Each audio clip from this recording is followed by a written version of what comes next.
Voltamos com Cidadania em Debate aqui pela FURB TV e no programa de hoje estamos recebendo o escritor, professor, pesquisador e umbandista Ademir Barbosa Júnior, o Dermes.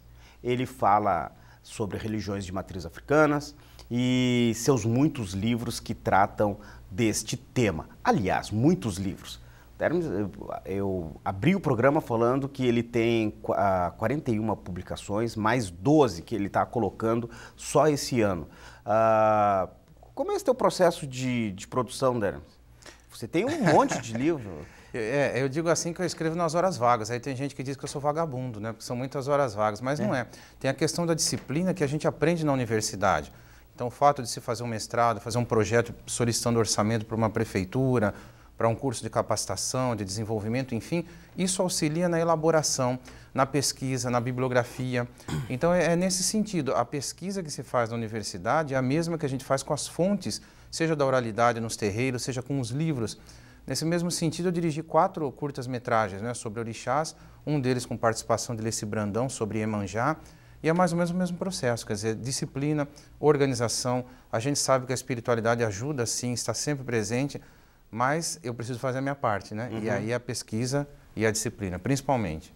E você, obviamente, recolhe informações pela oralidade, porque o Brasil é um país em que a oralidade sempre predominou. A gente fala, né, do mundo das escrituras, mas entre os negros nem todos escreviam, mas eles transmitiam o saber pela oralidade. Você percorre o Brasil atrás de informações? Não tanto quanto eu gostaria, né? Mas as novas tecnologias auxiliam bastante, a internet, enfim. E existe uma questão que é, o livro jamais vai substituir a vivência nos terreiros. O livro é um complemento, é uma informação esotérica, como a gente diz, né? Exotérica com X, quer dizer, para fora, né? Não esotérica com S. Mas não substitui, a vivência no terreiro é fundamental. Então a gente conversa com sacerdotes, conversa com filhos de fé, busca uma bibliografia que é enorme, existe. Eu mesmo sou presidente da Associação Brasileira de Escritores Afro-Religiosos. Nós existimos, não é? E precisamos dessa visibilidade. E por vezes o próprio irmão umbandista, candomblessista, teme que os escritores afro-religiosos se manifestem contra a Umbanda, contra o candomblé, pé no chão, como a gente diz. Pelo contrário, nós reforçamos aquilo que já existe há tempo indefinido. Você tem o Dermes trouxe mais um livro aqui, que é o livro essencial de Umbanda. Esse é recente, ou não? Esse foi publicado em outubro do ano passado, aqui no Brasil. Eu lancei também em Portugal, em novembro. Agora, na semana passada, lancei em Florianópolis. E é um livro que tem tido uma aceitação muito boa e eu fico feliz porque tem sido usado, como outros, nos grupos de estudos dentro dos próprios terreiros ou entre os grupos de diálogo interreligioso também. Quer dizer, alguém diz, eu quero alguma ideia inicial sobre o que é Umbanda. Então, essa pessoa, esse irmão de outro segmento religioso tem se valido do livro. Vou tirar uma dúvida aqui, Dermes, aproveitar que você está no Cidadania em Debate. Nós estamos falando das religiões de matriz africana e aí estamos pegando Umbanda, estamos pegando Candomblé, vou pegar aqui também o Espiritismo. A gente sabe que no Candomblé, as ritualísticas religiosas, elas se desenvolvem por intermédio dos tambores. Isso também ocorre na Umbanda. Sim. Mas a Umbanda pode realizar uma ritualística sem os tambores? Pode. Historicamente, inclusive, a fundação da Umbanda, por meio do Caboclo das Sete Encruzilhadas, Pai Zélio Fernandino de Moraes, não havia atabaque, era apenas nas palmas, não é? Então, posteriormente, muitas umbandas, digamos assim no plural, foram se valendo também dos atabaques. Por quê? Porque a energia é muito forte. Né? Você fazer uma gira com atabaques ou sem, a espiritualidade é a mesma. Mas com atabaque a gente sente a vibração na pele, a gente dança mais, canta mais e literalmente é mais gostoso. Não tem como, né? Sim. E no espiritismo, apesar de ter os elementos ali relativamente semelhantes, não se usa tanto, né? Não se usa dessa ritualística, não se utiliza das velas, por exemplo, de tantos materiais, tantos fundamentos que nós dizemos, que nós usamos na Umbanda e no Candomblé. Você veio com uma guia, né? Sim. Gostaria que você explicasse sua guia. Essa guia aqui não é guia de pai pequeno, não é guia do orixá, Xangô, enfim, mas é a guia das chamadas 7 linhas de Umbanda. Na verdade, são mais do que 7, também há uma diversidade muito grande conforme o segmento umbandista. Mas, grosso modo, nós dividimos em 7. E essas 7 colorações, essas 7 cores, né, essas 7 linhas, seriam a base, seriam o fundamento principal de Umbanda, das linhas de trabalho. Mas a Umbanda é uma religião que está com as portas abertas, inclusive no plano espiritual e não só no físico. Por isso que tem a linha do Oriente, a linha dos ciganos, que posteriormente foram chegando. Assim como os caboclos e pretos velhos não encontravam espaço para trabalhar em todo o segmento religioso, porque eram rechaçados, o mesmo acontece com esses espíritos que estão no astral, querem evoluir por meio da prática da caridade.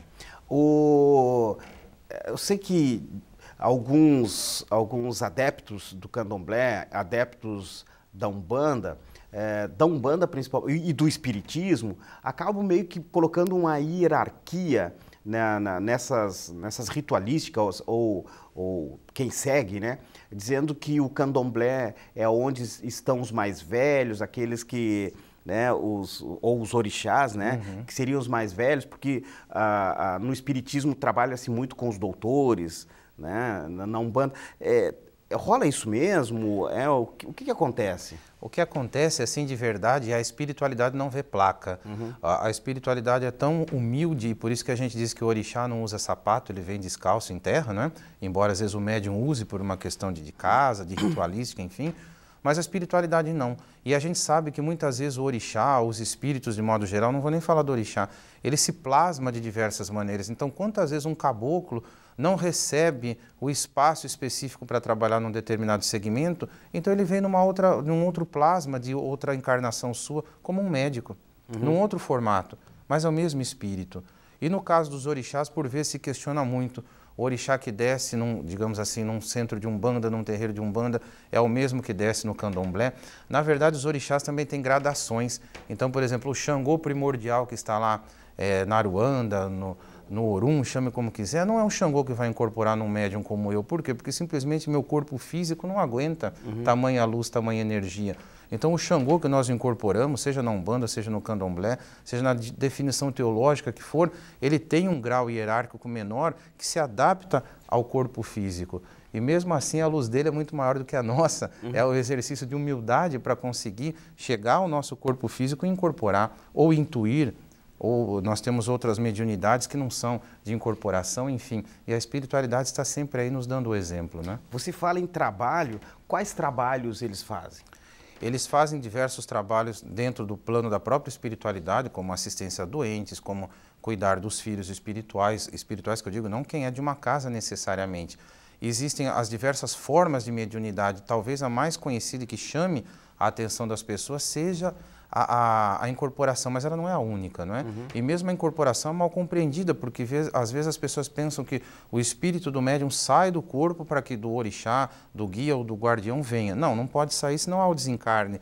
Existe um deslocamento energético, digamos assim, e um plasma que este orixá, este guia ou esse guardião faz no corpo do médium para trabalhar incorporado, como se diz. Então a dinâmica da incorporação é muito interessante de ser estudada, porque ela tem uma lógica.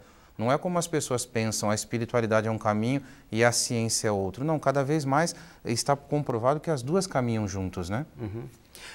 Não sei se está no teu trabalho de pesquisa, você acaba, né, de colocar essa coisa de trabalhar com a questão da espiritualidade, com a questão da doença e tal. Algumas religiões, outras religiões, trabalham com a ideia do descarrego, trabalham com a ideia do exorcismo. O que isso tem de próximo ou não tem nada de próximo com as religiões de matriz africana? Bom, nós costumamos trabalhar com a desobsessão, não com o exorcismo. O exorcismo é a ideia que você tem um ser do mal que precisa ser expelido, não é? Exorcismo. E, na verdade, nós entendemos a desobsessão como um espírito, um grupo de espíritos que está distante da luz, mas que também esses espíritos são meus irmãos. Então eles estão incomodando, não podem continuar comigo, mas eles precisam ser encaminhados para que recebam o tratamento adequado. E nas religiões de matriz africana nós trabalhamos com banhos, com ervas, com defumação, com vários elementos. A própria ideia de descarrego, não é? Há tantos segmentos religiosos que nos acusam de sermos do mal e se valem dos mesmos rituais que nós, inclusive da mesma cor branca, né? De roupa, enfim. E nos acusam, infelizmente. É um diálogo não fraterno. Na verdade, não é diálogo, né? Precisa ser estabelecido. E para a gente finalizar aqui a nossa conversa de hoje, vou tocar um ponto que eu acho muito interessante e gostaria que você pudesse dar uma esclarecida, que é a questão do sacrifício dos animais, né? Da ritualística do corte. Teria como a gente explicar, porque essa discussão está tá na ordem do dia, né? E a gente sabe que está aí, faz parte de uma ritualística. Sim. Como que a gente poderia pensar? Bom, como o tempo é curto, relativamente assim, a Umbanda em seu fundamento ela não tem o corte, o Candomblé sim. Algumas casas de Umbanda, alguns segmentos de Umbanda também praticam o corte. Como o meu não pratica, eu sinto a liberdade de defender o irmão que pratica, porque assim, os animais são criados com muito mais cuidado do que da carne que é consumida comumente.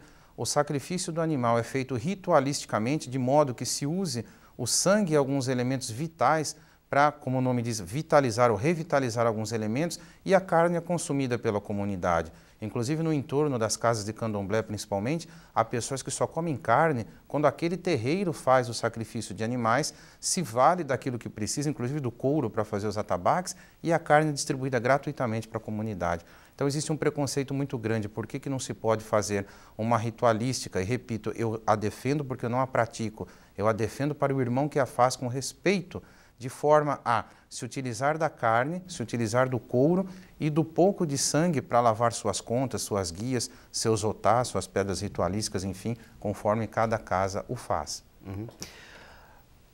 Eu gostaria de agradecer aqui, né, a sua vinda, né? Gostaria não, estou agradecendo a sua vinda aqui ao Cidadania em Debate, o trabalho que você faz. O Ademir Barbosa está aí com um monte de livros que esclarecem, inclusive, essas religiões de matriz africana, muitas vezes perseguidas injustamente por desconhecimento, e a gente usa esse espaço aqui do Cidadania em Debate exatamente para isso, esclarecer esses pontos, até porque nós precisamos evitar essas violências que muitas vezes se faz em nome de Deus ou de um Deus que cada um vai criando a sua maneira, né? Eu quero agradecer a sua presença aqui, Ademir. Dermes, né? E o Cidadania está com as portas abertas. Eu que agradeço a você, Carlos, a todos, com aquilo que a gente pode desejar de melhor, como a gente aprende nas religiões de matriz africana. Muito axé e muito axé a todos. Muito obrigado. Chegamos ao final de mais Cidadania em Debate, um programa do Sindicato de Servidores Públicos do Ensino Superior de Blumenau. Quero agradecer mais uma vez a presença do escritor, professor, pesquisador e umbandista Ademir Barbosa Júnior, o Dermes, que falou sobre as religiões de matrizes africanas. Também quero agradecer a você que esteve ligado no nosso programa. A gente volta a se encontrar para um novo assunto na próxima segunda-feira, a partir das 8h30 da noite, aqui pela FURB TV. Tenham todos uma boa noite e uma boa semana. Tchau.